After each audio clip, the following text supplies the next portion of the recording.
Odisha forest guard को लेकिन गोटे बहुत बड़ा अपडेट जहाँकि आपण मानकर एग्जाम को लेकिन एग्जाम क्यों मसरे हम ता सहित फिजिकल केबे आपनकर हम ताको जहाँ भी कहबी तो पूरा आपण माने भल से बुझंतु चाहिए फॉरेस्ट गार्ड आपन फेब्रुआरी मास भितर हम बोलिक यहाँ आपंकर यहाँ रिक्रुटमेंट कैलेंडर यहाँ आपंकर यहाँ उल्लेख था ये जो रिक्रुटमेंट कैलेंडर आप देखिपारे 2023-2024 रिक्रुटमेंट कैलेंडर तेज ये आपर फेब्रुआरी मास भितर हबार था तेज यहाँ देखो नोट आप पढ़ु ये जो एग्जाम कथा जो कौ मास भितर हम जहाँ किसी उल्लेख अच्छे टेंटेटिव रही आनुमानिक रही मे भी से मास भितर हो पारे नचेत आउ किसी दिन से चेंज करें तो से गोटे आनुमानिक भाव में सेमती किसी दे था जेहेतु फेब्रुआरी मास भितर हबार था फॉरेस्ट गार्ड तो से जो एग्जाम टाक फेब्रुआरी मास भितर करें तो से मार्च मास को रखिंट ये देखो जो फेब्रुआरी मास था से मार्च 24 कर मार्च मास भितर आपंकर एग्जाम निहाती भी हो कही होनी जदि से किसी आउ किसी सेमती असुविधा है ताले आउ गोटे से पुणी गोटे मास नहीं पारते किंतु जहाँ लगुच 99% मार्च मास भितर हो मार्च मास भितर हो आवश्यक कहीं जिते लेट हम एग्जाम से बोर लगे पढ़ापढ़ी मन लगे ना तेणुक मार्च मास भितर हो आउ गोटे प्रश्न उठूँ कौन ना जो आपर फिजिकाल तेज आप समस्त जानते फिजिकाल अच्छी वीकलिंग रही तेज फिजिकाल जोटा आपंकर हम केबे हम जदि मार्च मास है मार्च मास आप होगा मार्च मास तो फिजिकाल करनी मार्च मास एग्जाम कर तो मार्च मास एग्जाम सर एप्रिल मास खरा प्रबल तेणुक खरा प्रबल जेहेतु तो केबे तो एप्रिल करनी तो एप्रिल जमारू करनी इलेक्शन रही से कौन करना आपण जुलाई माने आपंकर जो वर्षा दिनिया जो हुए तो से टाइम रे से फिजिकाल कर बहुत कौन चांस रही फिजिकाल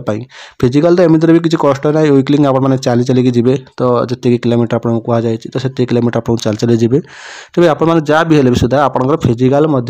जहाँकि खरा दिन के करे ना कौन रिक्रुटमेंट जहाँ भी किसी आसे डिफेन्स चाकरी से फिजिकाल खरा दिन के हुए नहीं ठीक अच्छे तेज बहुत भल है जोटा कि मार्च 24 आपंकर एग्जाम हो माने नेक्स्ट मंथ रे हो फिजिकाल लेट कर तेज आउ गोटे कथा कौन ना जो रिसेंटली जो ऑनलाइन आवेदन चली कंबाइंड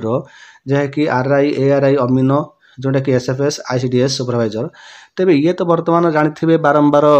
जोड़ी वेबसाइट प्रॉब्लम जो माने आप सर्वर डाउन जो पिला माने आवेदन कर पारना बर्तमान साइट बहुत माने ठीक हो गलानी आप आवेदन कर दूँ जो मैंने आवेदन करना कि यार शेष तारीख आप 28 तारीख आप शेष तारीख रोचे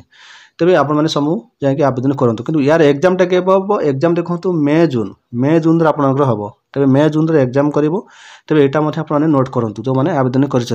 तेज बर्तमान आपत जानतु जहाँकि आपर जो फॉरेस्ट गार्ड को लेकिन जो आपने भावुले ना के कौन हम फेब्रुआरी मास हम लेट हम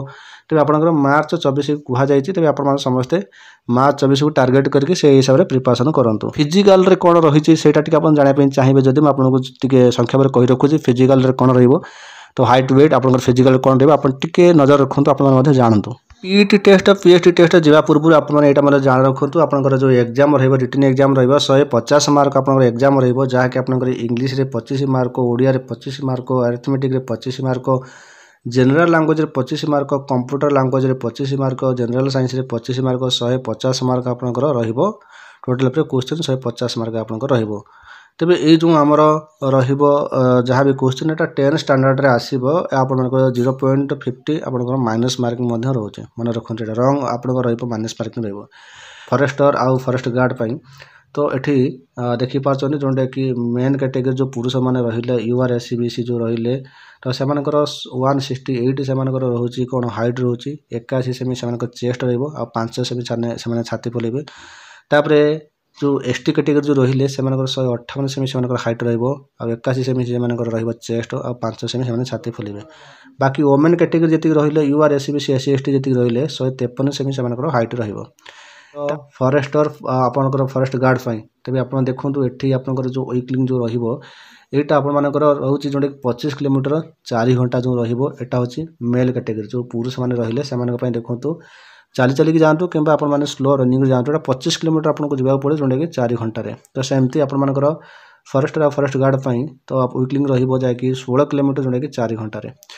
तेबे एमती आपनको रहिबो ताहा सहित हमर ए जो लाइफ स्टॉक इंस्पेक्टर रही गला कि आपण मानक जो रहिला सेटा आपनको साइक्लिंग गुटे रहिबो तो आपण माने एटा क्वालिफाई करिया पड़िबो। एतिक इन्फॉर्मेशन आपण माने समस्त वीडियो टी आप संग साथी को शेयर कर देबे। जदि फर्स्ट टाइम हम चैनल देखुछन निहाती गुटे सब्सक्राइब करिवे एई बोली सब डिफरेंस लेटेस्ट नोटिफिकेशन पाया पई।